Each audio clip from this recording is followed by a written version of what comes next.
kulan wacan daawadayaal qodobada aad ku daawan doontaan warkeena waxaa ka mid ah khilaaf soo kala dhexgalay Dani iyo Axmed Madoobe kadib markii Dani uu sheegay in Garowe uu ku soo dhaweynayo Xasan Sheekh ra'iisul wasaaraha Soomaaliya oo loo diiday inuu tago gobolka Hiiraan iyo khilaaf arintaas ka dhashay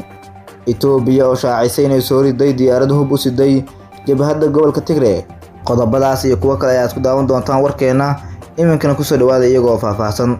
madaxweynaha Soomaaliya Xasan Sheekh Maxamuud ayaa ku sii jeeda magaalada Garowe ee xarunta maamulka Puntland isagoo safarkiisii ugu horeeyay ku tagaya intii dib loo doortay wafdi hordhac ah uu hogaaminayo wasiirka arrimaha dibadda Soomaaliya Abshir Cumar Haruuse ayaa maanta tagay magaalada Garowe iyadoo si weyn halkaas ugu soo dhaweeyeen qaar ka mid ah wasiirada maamulkaasi Puntland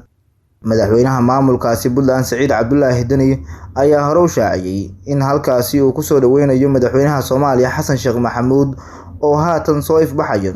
khilaaf dhanka kale uu kala dhaxeeyo madaxweynaha maamulka Jubbaland Axmed Maxamed Islaam Axmed Madoobe oo dhawaan uu ku darsaday muddo hal sano ah oo muddo kororsi u muuqda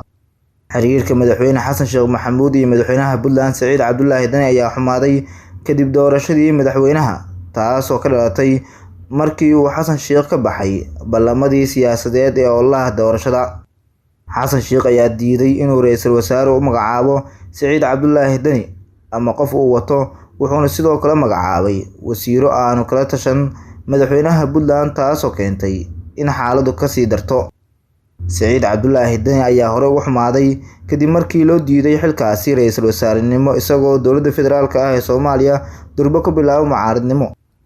Xasan Sheekh Maxamuud ayaa safarka hadda uu ku tagay Puntland waxa uu yahay mid uu ku xalinayo khilaafka soo kala dhexgalay asiga iyo madaxweyne Dani taasoo uu doonayo inuu soo dhameeyo soona xaliyo Saciid Dani safarka Xasan Sheekh ee Garowe ayaan la ogeyn in xal loogu heli doono saameyntii ka dhalatay doorashadii madaxweynaha iyo dhismaha xukuumadda federaalka ah ee Soomaaliya dibna loogu soo celin doono xiriirkii wada shaqeynta labada dhinac iyo in kale dowladda uu hogaamiyo Xasan Sheekh ayaa durba wajahaysa colaadin xoogan oo ay kala kulmayso maamulada Puntland, Jubbaland iyo Koonfur Galbeed kuwaas oo u muuqda in durba ay ku bilaabeen dagaal siyaasadeed oo qaawan Axmed Madoobe ayaa mucaaradnimadiisa bilaabay kadib markii ay ka soo horjeesteen muddo hal sano ah oo ku darsan muddo xileedkiisa kuwa oo ku koox ah madaxweynaha xilka haya Xasan Sheekh Maxamuud uuna hogaaminayo General Fartaag oo ah senator ka tirsan baarlamaanka Soomaaliya iminkana ra'iisul wasaaraha Soomaaliya Xamse Cabdi Barre oo ku sii jeeda gobolka Hiiraan ayaa warar soo baxay waxay sheegayaan in gudoomiyaha gobolkaasi uu ka hor istaagay inuu tago halkaasi ra'iisul wasaare Xamse ayaa la sheegay inuu u tagay gobolka Hiiraan inuu kala qayb galo ciidamada halkaasi ka wada dagaalada kala duwan oo looga soo horjeedo Al-Shabaab iyo gurmadka abaaraha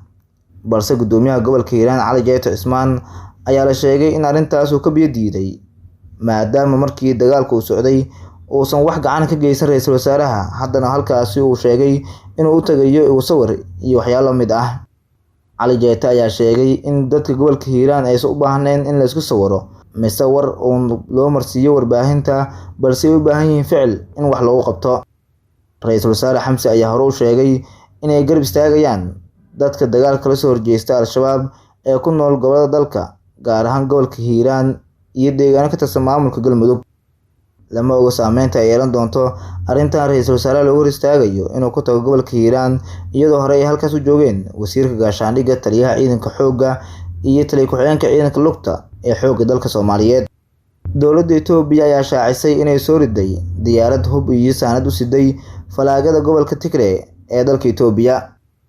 warka soo baxay wasaaradda gaashaandhigga Itoobiya ayaa lagu sheegay in ciidamada Itoobiya ay soo rideen diyaarad uu leeyahay cadowgii soo jireenka ahaa ee Itoobiya kadib markii uu hub ka dejiyay gudaha xuduudda dalkaas Itoobiya arintan ayaa timid kadib markii dowladda Itoobiya ay ku eedeysay jabhadda Tigray inay weerar ku soo qaaday ciidamadeeda iyadoo maanta uu dib u qarxay dagaalkii ciidamada Itoobiya iyo kuwa jabhadda Tigray General Tesfaye ayaa sheegay in diyaarad loo mareynayo inay siday hub iyo saanad ciidan oo ka soo gudubtay dhinaca xuduudda dalka Suudaan ay soo rideen ciidamada cirka Itoobiya ma sheegin dalka cadowga ah ee laga leeyahay diyaaradda la soo riday waxaase la filayaa inuu yahay dalka Masar ama Suudaan oo xurguf siyaasadeed ama dagaal uu kala dhaxeeyay muddooyinkii dambe daawadayaal wanaag intaa warkii aad kala socoteen channelkeena Eliska Wararka.